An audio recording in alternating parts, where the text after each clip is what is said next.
എനിക്കിതൊന്നും പറ്റില്ല, ഞാൻ ആ കസാരയിൽ നിന്ന് എണീക്കാൻ കുറേ നോക്കി, പക്ഷേ എൻ്റെ രണ്ട് കാലും ഭയങ്കരമായി ഒരു വലിയ കല്ല് കെട്ടിയിട്ട പോലെ, ഭയങ്കര ഭാരം പോലെ എനിക്ക് ആ കസാരയിൽ നിന്ന് എഴുന്നേൽക്കാൻ പറ്റിയിരുന്നില്ല. എൻ്റെ പോലെയാണ് തോന്നിയത്. ഈശോയുടെ പോലെ അതേ രൂപമായിട്ടിരിക്കുകയാണ് ഓഫീസർ. ശരിക്കും മാതാവും ഈശോയും തമ്മിലുള്ള ഒരു സംഭാഷണമാണ് അവിടെ നടന്നത്. എനിക്കറിയില്ല, എൻ്റെ ബോഡി മാത്രമേ അവിടെ ഉണ്ടായിരുന്നുള്ളൂ. ഞാൻ ഇത്രയും ഫ്ലുവൻ്റ് ആണ്. ഓട്ടിസ്റ്റിക്കായ കുട്ടികളെയാണ് ഞാൻ ട്രെയിൻ ചെയ്യിക്കുന്നത്. അപ്പോൾ 2 വർഷമായിട്ട് ഞാൻ പുറത്തേക്ക് പോകാൻ ട്രൈ ചെയ്യുകയായിരുന്നു. ആ സമയത്ത് വിസയുടെ IELTS ഒക്കെ ദൈവാനുഗ്രഹം കൊണ്ട് പെട്ടെന്ന് പാസ്സായി. വിസയുടെ കാര്യത്തിലേക്ക് അടുക്കുമ്പോൾ എന്തോ റിജക്ഷനോ മറ്റോ കാര്യങ്ങളും വരുന്നു. അങ്ങനെ വീണ്ടും റിജക്ഷനൊക്കെ സംഭവിച്ചപ്പോൾ എനിക്ക് മനസ്സ് ആകെ വിഷമിച്ചു. അപ്പോഴാണ് ഞാൻ USA ഒരു ഓഫർ എനിക്ക് വരുന്നത്. അതിലേക്ക് ഞാൻ അപേക്ഷിച്ചിട്ടു. പക്ഷേ എനിക്ക് ഉറപ്പുണ്ടായിരുന്നില്ല. ഞാൻ ഒരു ക്രിസ്ത്യൻ കുടുംബത്തിൽ ജനിച്ച ഒരു വ്യക്തിയാണ്. നല്ലൊരു കുടുംബ പ്രാർത്ഥനയിലും ദൈവസ്നേഹത്തിലും വളർന്നു വന്നിരുന്നൊരു വ്യക്തിയായിരുന്നു. ജീവിതത്തിൻ്റെ ഒരു പോയിന്റിലെത്തിയപ്പോൾ കുറേ ഡിഫിക്കൽട്ടീസൊക്കെ കടന്നു വന്നപ്പോൾ ഞാൻ ദൈവത്തിൽ നിന്ന് അകന്നു. കൂദാശ ജീവിതം ഇല്ലാതായി, കുർബാനയ്ക്ക് പോവാതായി, ഞാൻ എനിക്കിഷ്ടമുള്ള പോലെ ജീവിക്കാനായി. നന്മ പ്രവൃത്തികൾ ചെയ്താൽ മതി, ദൈവം നമ്മളെ അനുഗ്രഹിക്കും, ദൈവത്തിലൊന്നും വിശ്വാസമൊന്നും വേണ്ട എന്നൊരു തലത്തിലേക്ക് ഞാൻ മാറി. അപ്പോൾ എൻ്റെ തൊട്ടടുത്ത് കൃപാസനത്തിൽ വന്നിരുന്ന ഒരു ചേച്ചി ഉണ്ടായിരുന്നു. ആ ചേച്ചി വീട്ടിലേക്ക് വന്ന് എന്നോട് കൃപാസനത്തെക്കുറിച്ചും മാതാവിനെക്കുറിച്ചും കുറേ കാര്യങ്ങൾ വന്ന് പറയും, ഇവിടുത്തെ അത്ഭുതങ്ങളെക്കുറിച്ച് വന്ന് പറയും. പക്ഷേ ഞാനിതൊന്നും വിശ്വസിച്ചിരുന്നില്ല. സത്യം പറഞ്ഞാൽ സോഷ്യൽ മീഡിയയിൽ കൂടെ കൃപാസനത്തെക്കുറിച്ച് ഫേക്ക് ന്യൂസുകൾ വരെ ഷെയർ ചെയ്തൊരു വ്യക്തിയായിരുന്നു ഞാൻ അത്രയും ദൈവത്തിൽ നിന്ന് അകന്നു പോയൊരു വ്യക്തിയായിരുന്നു. അങ്ങനെ ആ ചേച്ചി വന്നിരുന്നു പറയുമ്പോൾ ഞാനിങ്ങനെ വിചാരിക്കും, എന്തിനാണ് ഈ ചേച്ചി എന്നോട് ഇങ്ങനെ വന്നിരുന്ന് പറയുന്നത്, എന്തിനാണ്. ഞാൻ ആ ചേച്ചിയോട് പറയും, എനിക്കിതൊന്നും കേൾക്കാൻ താല്പര്യമില്ല, മോളത് നീ കേട്ടോണ്ട് നിനക്ക് കുഴപ്പമില്ല, പിന്നെ വയസ്സിന് മൂത്ത ഒരാളല്ലേ എന്ന് വിചാരിച്ച് ഞാനത് കേൾക്കും. അങ്ങനെ ഒരു ദിവസം ഞാൻ ഹോസ്പിറ്റലിൽ വർക്ക് ചെയ്തുകൊണ്ടിരിക്കുമ്പോൾ പെട്ടെന്ന് ഒരു തിങ്കളാഴ്ചയായിരുന്നു. അന്ന് എൻ്റെ ഉള്ളിൽ നിന്ന് ഒരു വിളി പോലെ, നീ കൃപാസനത്തിലേക്ക് വരണം എന്ന് എൻ്റെ ഉള്ളിൽ നിന്ന് ആരോ വിളിക്കുന്നത് പോലെ എനിക്ക് തോന്നി. ഞാൻ അപ്പോൾ തന്നെ ഫോണെടുത്ത് എൻ്റെ ഹസ്ബൻഡിനെ വിളിച്ചു. ആൾ പറഞ്ഞു പിറ്റേ ദിവസം എനിക്ക് എന്തായാലും നാളെ പോകണം. അപ്പോൾ ആൾ പറഞ്ഞു പോവാം. അങ്ങനെ ചൊവ്വാഴ്ചയായിരുന്നു ഞങ്ങളിവിടെ ആദ്യമായിട്ട് വരുന്നത്. 12-ാം തീയതിയായിരുന്നു, നവംബർ 12-ാം തീയതിയായിരുന്നു അന്ന് ഇവിടെ വന്ന് ഞാൻ മാതാവിൻ്റെ അടുത്ത് പ്രാർത്ഥിച്ച് ഉടമ്പടി എടുക്കണമെന്നൊന്നും വിചാരിച്ച് വന്നിരുന്നതല്ല. ഞാൻ ഉടമ്പടി എടുക്കുമ്പോൾ ഒരു മനുഷ്യനെ ഈ ഉടമ്പടി എങ്ങനെ ചെയ്യാൻ പറ്റും, ഞാൻ കുറേ ക്വസ്റ്റ്യൻ ചെയ്യുന്നൊരു വ്യക്തിയാണ്. ഈ ഉടമ്പടി എങ്ങനെ ഒരു മനുഷ്യനെ കൊണ്ട് ചെയ്യാൻ പറ്റും എന്നൊക്കെ ഞാനിങ്ങനെ കുറേ ആലോചിച്ചു ഇവിടെ വന്നിരുന്ന്. പക്ഷേ ഉടമ്പടി എടുക്കണമെന്ന് എൻ്റെ ഉള്ളിൽ വളരെയധികം ഒരു ആഗ്രഹം തോന്നി. അങ്ങനെ ഞാൻ ഉടമ്പടിക്കുള്ള കാര്യങ്ങളൊക്കെ മേടിച്ച് മുകളിൽ ക്ലാസ്സിൽ പോയിരുന്നു. ക്ലാസ് ഒന്നും പറഞ്ഞത് ഞാൻ ശ്രദ്ധിച്ചിട്ടില്ല. എനിക്ക് ആകെ കുറച്ച് കാര്യങ്ങൾ മാത്രം കേട്ടു. അത് കഴിഞ്ഞിട്ട് എനിക്ക് തോന്നി എനിക്കിതൊന്നും പറ്റില്ല, ഞാൻ ആ കസാരയിൽ നിന്ന് എണീക്കാൻ കുറേ നോക്കി, പക്ഷേ എൻ്റെ രണ്ട് കാലും ഭയങ്കരമായി ഒരു വലിയ കല്ല് കെട്ടിയിട്ട പോലെ, ഭയങ്കര ഭാരം പോലെ എനിക്ക് ആ കസാരയിൽ നിന്ന് എഴുന്നേൽക്കാൻ പറ്റിയിരുന്നില്ല. എൻ്റെ തൊട്ടടുത്തിരുന്ന ചേച്ചി പറഞ്ഞു, മോളെ ഞങ്ങൾക്ക് പറ്റുമെന്ന് വെച്ചാൽ നിങ്ങൾക്ക് എന്താ പറ്റായിക, നിങ്ങൾ ചെറുപ്പം കുട്ടികളല്ലേ, നിങ്ങൾക്കത് ചെയ്തുകൂടെ എന്ന് ആ ചേച്ചി എന്നോട് ചോദിച്ചു. അപ്പോഴും ഞാനിങ്ങനെ ആലോചിച്ചു. ഞാൻ എൻ്റെ ഹസ്ബൻഡിനെ വിളിച്ചു, വേണോ, കാരണം അച്ഛൻ ചോദിക്കുന്നുണ്ട്, ഇത് പറ്റുമെന്ന് വെച്ചാൽ മാത്രം ചെയ്താൽ മതി. അപ്പോഴും എൻ്റെ മനസ്സിലാകെ ഭാരമായിരുന്നു, ഇതെന്നെ കൊണ്ട് ചെയ്യാൻ പറ്റുമോ. പക്ഷെ ആ ചേച്ചി പറഞ്ഞപ്പോൾ എനിക്കെന്തോ ഉള്ളിൽ നിന്ന് ഇതുപോലെ തന്നെ ചെയ്യാം എന്നൊരു വിശ്വാസം തോന്നി. അങ്ങനെ ഞാൻ എല്ലാം എഴുതി മാതാവിൻ്റെ ഇവിടെ വന്ന് 12-ാം തീയതി ഉടമ്പടി എടുത്തു. ഉടമ്പടിയിൽ ഞാൻ ആദ്യമായിട്ട് വെച്ചിരുന്നത് ഞാൻ USA വിസ ഇൻ്റർവ്യൂ പാസ്സാവണമെന്നായിരുന്നു. വിസ ഇൻ്റർവ്യൂ 21-ാം തീയതി ആയിരുന്നു. കൊൽക്കത്ത കോൺസുലേറ്റിലായിരുന്നു. ഞാൻ അവിടേക്ക് പോകുമ്പോൾ ഇവിടെ നിന്ന് തന്ന ഉടമ്പടിയിലൂടെ എനിക്ക് വെഞ്ചരിച്ച് തന്ന എൻ്റെ ലോക്കറ്റും അതുപോലെ മാതാവിൻ്റെ ലോക്കറ്റ്, ഉപ്പ്, എണ്ണ, ഇതൊക്കെ ആയിട്ടാണ് ഞാൻ കൊൽക്കത്തയിലേക്ക് പോകുന്നത്. അവിടെ വെച്ചും ഞാൻ ഇതുപോലെ തന്നെ അച്ഛൻ്റെ 5:30 എഴുന്നേറ്റുള്ള പ്രാർത്ഥനയിലും അതുപോലെ എല്ലാ ദിവസമുള്ള വിശുദ്ധ കുർബാനയിലും കൊന്തയിലും ഒക്കെ പങ്കെടുത്ത് പ്രാർത്ഥിക്കുകയും അവിടെ മദർ തെരേസയുടെ ടോംബിൽ പോയി പ്രാർത്ഥിക്കുവാൻ എനിക്കൊരു അനുഗ്രഹം ലഭിച്ചു. അവിടെ പോയി ഞാൻ അവിടെയുള്ള മക്കളെ കണ്ടപ്പോൾ എനിക്ക് അവർക്ക് എന്തെങ്കിലും ഒരു സഹായം, കൃപാസനത്തിൽ ഓരോ ആഴ്ചയിലും എന്തെങ്കിലും ഒരു സഹായം ചെയ്യണമെന്നുണ്ടായിരുന്നു. അപ്പോൾ അവിടെ ചെന്നപ്പോൾ അവിടുത്തെ മക്കളെ കണ്ടപ്പോൾ എന്തെങ്കിലും ഒരു സഹായം ചെയ്യണമെന്ന് തോന്നി. പക്ഷേ അപ്പോഴും ഞാൻ പറഞ്ഞു, നാളത്തെ ഇൻ്റർവ്യൂവിൽ എന്നെ നീ പാസ്സാക്കുകയാണെങ്കിൽ ഞാൻ സഹായം ചെയ്യാം എന്ന് ഞാൻ പറഞ്ഞു. അവിടെ വെച്ച് എൻ്റെ മനസ്സിൽ പറഞ്ഞു. അങ്ങനെ അന്ന് രാത്രി ഞാൻ കൊന്തെത്തിച്ചുകൊണ്ടിരിക്കുമ്പോൾ എനിക്ക് എന്തോ എൻ്റെ മനസ്സിൽ അച്ഛൻ പറഞ്ഞതുപോലെ നീ ദൈവത്തെ ക്വസ്റ്റ്യൻ ചെയ്യാണ് അപ്പോഴും. അപ്പോൾ തന്നെ ഞാൻ അവിടുന്ന് മദറിൻ്റെ നിന്ന് അവരുടെ ബാങ്ക് അക്കൗണ്ടിൻ്റെ നമ്പറൊക്കെ മേടിച്ചിരുന്നു. അപ്പോൾ തന്നെ ഞാൻ പറഞ്ഞു, എനിക്ക് നല്ല വിശ്വാസമുണ്ട്, ഞാൻ മാതാവിൽ നന്നായി വിശ്വസിക്കുന്നുണ്ട്, കൃപാസന മാതാവിൽ ഞാൻ മുറുകെ പിടിച്ചിട്ടുണ്ട്, നീ എന്നെ ഇൻ്റർവ്യൂ പാസ്സാകുമെന്ന് എനിക്ക് 100% ഉറപ്പുണ്ട്. ഞാൻ ഉറപ്പോടുകൂടി ഞാൻ ഈ ചാരിറ്റി പ്രവർത്തനം ഞാൻ ചെയ്യുന്നു എന്ന് പറഞ്ഞ് ഞാൻ അപ്പോൾ തന്നെ അവർക്ക് ഒരു സഹായം ചെയ്തു. പിറ്റേ ദിവസം ഞാൻ മദർ തെരേസയുടെ ടോംബിൻ്റെ അവിടെ പോയി പ്രാർത്ഥിക്കുകയും വിശുദ്ധ കുർബാനയിൽ പങ്കെടുക്കുകയും അവിടെ ഒരു ഫാദറിനെ കണ്ട് അദ്ദേഹവുമായി നെറ്റി പിടിപ്പിച്ച് പ്രാർത്ഥിച്ച് ആ ഫാദർ എന്നോട് പറഞ്ഞു, നീ ഇൻ്റർവ്യൂവിൽ ജയിച്ചു. അപ്പോൾ തന്നെ ഞാൻ മനസ്സിൽ വിചാരിച്ചു, എനിക്ക് അത്രയും കോൺഫിഡൻസ് ആയി ഞാൻ ഇൻ്റർവ്യൂവിൽ ജയിക്കുമെന്ന്. അന്ന് 9:30-ക്കായിരുന്നു ഇൻ്റർവ്യൂ. ഞാൻ എൻ്റെ കയ്യിലെ കൃപാസന മാതാവിൻ്റെ രൂപവും എണ്ണയും ഉപ്പും കൈ പിടിച്ചിരുന്നു. അതുമായി ഞാൻ എൻ്റെ കോൺസുലേറ്റിലേക്ക് ചെന്നപ്പോൾ അവിടെ ഒരു അമേരിക്കൻ ഓഫീസറായിരുന്നു എന്നെ ഇൻ്റർവ്യൂ ചെയ്യാനിരിക്കുന്നുണ്ടായിരുന്നത്. സത്യം പറഞ്ഞാൽ എൻ്റെ കയ്യിൽ മാതാവുണ്ട്.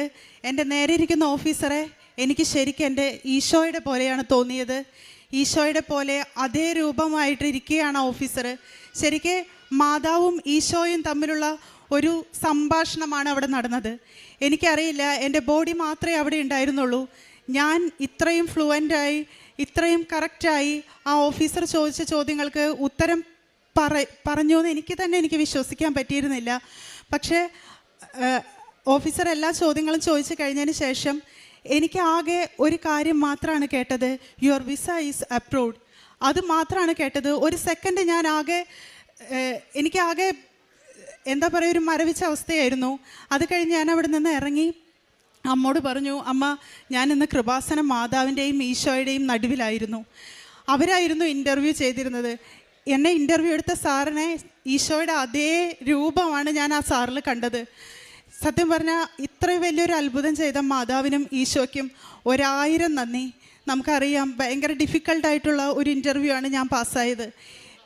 അത് പാസ്സാവാനുള്ള ഒരു കഴിവോ ഒന്നും എനിക്കില്ല. പക്ഷേ മാതാവിൻ്റെയും ഈ പ്രാർത്ഥനയുടെയും ഉടമ്പടിയുടെയും ശക്തി ഞാൻ തിരിച്ചറിഞ്ഞ് എനിക്ക് ഇത്രയും നല്ലൊരു അനുഗ്രഹം അമ്മ എനിക്ക് നേടിത്തന്നു.